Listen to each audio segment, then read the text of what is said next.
The cult producer SKN గారి మాటలు వినేద్దాం.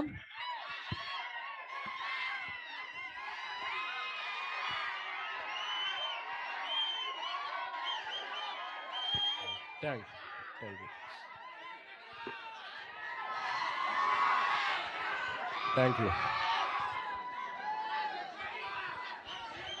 పెద్దల ముందు బాగోదు. Thank you.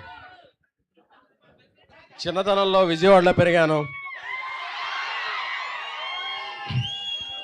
Maruti Nagar, Besant Road, Benz Circle, మన స్టెల్లా కాలేజ్, శ్రీనివాస రెస్టారెంట్లో అన్లిమిటెడ్ బిర్యానీ, ఇక్కడ ఉలవచారు బిర్యానీ. నాకు విజయవాడ అంటే ఇంద్రకీలాద్రి గడ్డ, మా ఇంద్రా సినిమా అడ్డా. సో ఒక్కసారి లైఫ్లో అన్ని వింటేజ్ మెమరీస్ కళ్ళ ముందు ఇది జరుగుతున్నాయి.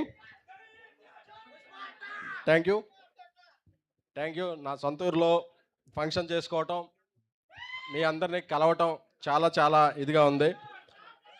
ఈ ఫంక్షన్కి పిలవగానే వారికి ఎన్నో కమిట్మెంట్స్ ఉన్నప్పటికీ, బిజీ స్కెడ్యూల్లో ఉన్నప్పటికీ వచ్చిన సినిమాటోగ్రఫీ మార్చులు కందుల దుర్గేష్ గారికి, అలాగే డిప్యూటీ స్పీకర్ ఆర్ఆర్ గారికి, అలాగే AP pollution board member Panchakarla సన్నిహితుడు ఆత్మీయుడు పంచకర్ల సందీప్ గారికి, అందరికీ కూడా హృదయపూర్వకమైన శుభాకాంక్షలు తెలుపుకుంటున్నాం.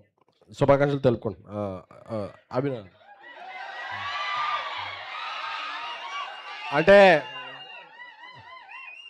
తెలుగు రాష్ట్రాల్లో చాలా చాలా అందమైన లొకేషన్స్ ఉన్నాయి. సో కొన్ని తెలంగాణలో ఉన్నాయి, కొన్ని ఆంధ్రాలో ఉన్నాయి, కొన్ని రాయలసీమలో ఉన్నాయి. మనం వేరే రాష్ట్రాలకు వెళ్ళి షూటింగ్ చేయక్కర్లేదు. మేము చాలా భాగం ఈ షూటింగ్ ఆంధ్రప్రదేశ్లో జరిపాం. దానికి ఒక్క సింగిల్ కాల్తో ఏమన్నా సరే పర్మిషన్స్ రావడం అయింది. ఒక బీచ్లోనే ఒక లైట్ హౌస్ సెట్ చేసామంటే అన్నిటికీ కూడా మాకు సహకరించిన ఆంధ్రప్రదేశ్ ప్రభుత్వానికి, గౌరవనీయులు చంద్రబాబు నాయుడు గారికి, ద పవర్ఫుల్ డిప్యూటీ సీఎం మన పవన్ కళ్యాణ్ గారికి, కందుల దుర్గేష్ గారికి, సినిమాటోగ్రఫర్ అందరికీ కూడా మా ధన్యవాదాలు తెలుపుకుంటున్నాం. ఎందుకంటే ఒకసారి మేము షూటింగ్ చేసినప్పుడు తుఫాన్ వచ్చిందన్నా సరే మాకు ఏ ఆటంకం లేకుండా మాకు అన్ని పర్మిషన్లు జరిగినాయి. నేను మా సహనిర్మాతల్ని, సహదర్శకుల్ని కూడా మీరు వేరే రాష్ట్రాలు వెళ్ళక్కర్లేదు, మన దగ్గర ఉన్న అందమైన లొకేషన్లు ఉన్నాయి, మీ షూటింగ్ అకేషన్ మాత్రం మన తెలుగు రాష్ట్రాలనే పెట్టుకుంటే మన తెలుగు యువత అందరికీ కూడా అది ఒక మంచి అవకాశం అవుతుంది. సో ఆ విధంగా కోరుకుంటున్నాను. సో ఇక ఈ సినిమా గురించి చెప్పుకోవాల్సి వస్తే, ఈ జూలై 24 నాకు చాలా చాలా చాలా ఫేవరెట్ డే. ఎందుకంటే నా చిన్నప్పుడు ఇదే థియేటర్లో చూసా. అప్పుడు అప్సరాలో ఆడింది ఇంద్ర, బట్ ఇంద్ర, తొలి ప్రేమ రెండు కూడా జూలై 24లో రిలీజ్ అయినాయి. ఒక మెగా అభిమానిగా నాకు అదొక కల్ట్ డేట్. సో ఆ జూలై 24 రిలీజ్ ఫిక్స్ అయ్యి జూలై 23 సాయంత్రం నుంచి ప్రీమియర్లో ఈ చెన్నై లవ్ స్టోరీ ఇదవుతుంది. కారామ్ ఈ సినిమాల తర్వాత ఆయన కథానాయకుడుగా ఒక మంచి ఫామ్లో ఉన్నప్పుడు ఈ కథ చెప్పగానే, ఒక 60 minutes కథ చెప్పగానే, అన్న మనం ఈ సినిమా చేస్తున్నామని చెప్పి ఈ సినిమాని నమ్మి ఈ సినిమా అంతటినీ తన భుజాల మీద వేసుకుని నడిపించిన మా బ్రదర్ కిరణ్ అబ్బోరం గారికి,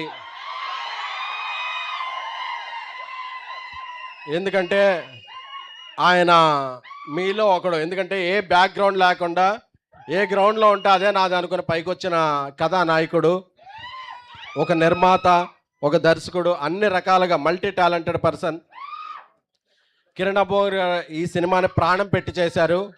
అలాగే మనం హీరోయిన్స్ని ఎప్పుడు వేరే లాంగ్వేజ్ నుంచి తెచ్చుకోకర్లేదు. మనకి చాలా చాలా చాలా టాలెంటెడ్ పీపుల్ ఉన్నారు. నేను సాయి రాజేష్ గారు మొత్తం మా సినిమాల్లో 70-80% తెలుగు హీరోయిన్లనే మేము చాలా వరకు మా తెలుగు హీరోయిన్లే పెట్టాం. ఇంకొక వర్ధమాన కథానాయక్ గారు, ఆవిడ singer, actor, multi talented Gouri Priya గారు చాలా చాలా బాగా చేశారు. ఆవిడ తమిళంలో కూడా విజయం సాధించారు. సో ఈ సినిమా ఆవిడని ఇంకో మెట్టెక్కిస్తుందని అనుకుంటున్నాం. అలాగే చిన్నప్పటి నుంచి ఆయన సంగీతం వింటూ పెరిగాం. మణిశర్మ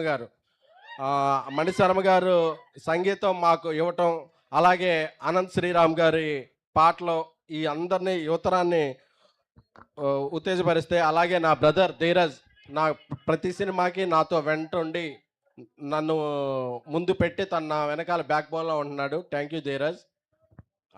ఇక నా ఆత్మమిత్రుడు, జాతీయ అవార్డు గ్రహీత సాయి రాజేష్ గారు ఈ సినిమాకి అద్భుతమైన కథ అందించారు. ఎందుకంటే ఆయన ఒకసారి నేషనల్ అవార్డు అందుకోవటమే చాలా ఇది, but 2 times he's national award winner. So ఒకసారి కలర్ ఫోటోకి, ఒకసారి బేబీకి 2 సార్లు జాతీయ అవార్డు అందుకున్నారు. అందుకని ఆయన ఈ సినిమాకి కథా స్క్రీన్ ప్లే అందించడం పాటు నాతో పాటు నిర్మాతగా ఉన్నారు. నేను చాలా చాలా very happy to have a journey with him. So ఈ చెన్నై లవ్ స్టోరీ మీకు అందరికీ పాటలు నచ్చాయి అనుకుంటున్నాను. అలాగే ఈ సినిమాలో చాలా కాన్సెప్ట్ ఉన్నాయి. తొలి ప్రేమ ఉంది, దాని తర్వాత ప్రేమలు ఉన్నాయి. ఏ ప్రేమ అయినా సరే మన జీవితం అనేది చాలా మంచిది. ప్రేమ 2 అక్షరాలే, జీవితం 4 అక్షరాలు. సో మన ఎవ్వరం కూడా ఒక ప్రేమ ఫెయిల్ అయిందనో ఒక ఇదేందనో మనం బాధపడాల్సిన అవసరం లేదు. ఎందుకంటే మనం నిజాయితీగా ఉంటే, కెరీర్లో సక్సెస్ సాధిస్తే మనం మిస్ అయిన ప్రేమలు అన్నీ కూడా మనం వెతుక్కుంటూ వస్తాయి. సో బెజవాడ యూత్ అందరికీ అది నేను చెప్పాలనుకుంటున్నాను. ఎందుకంటే చాలా సినిమాలకి నేను అక్కడ ఉన్నాను, ఈ సినిమాకి మాత్రం నేను ఇక్కడ ఉన్నాను. నన్ను సపోర్ట్ చేస్తున్న మీ అందరికీ కూడా పేరు పేరున వినమ్రంగా తల వంచి నమస్కరిస్తున్నాను. Thank you, love you all. Thank you SKN గారు. ధీరజ్ గారు wants to add something to his speech. Sir,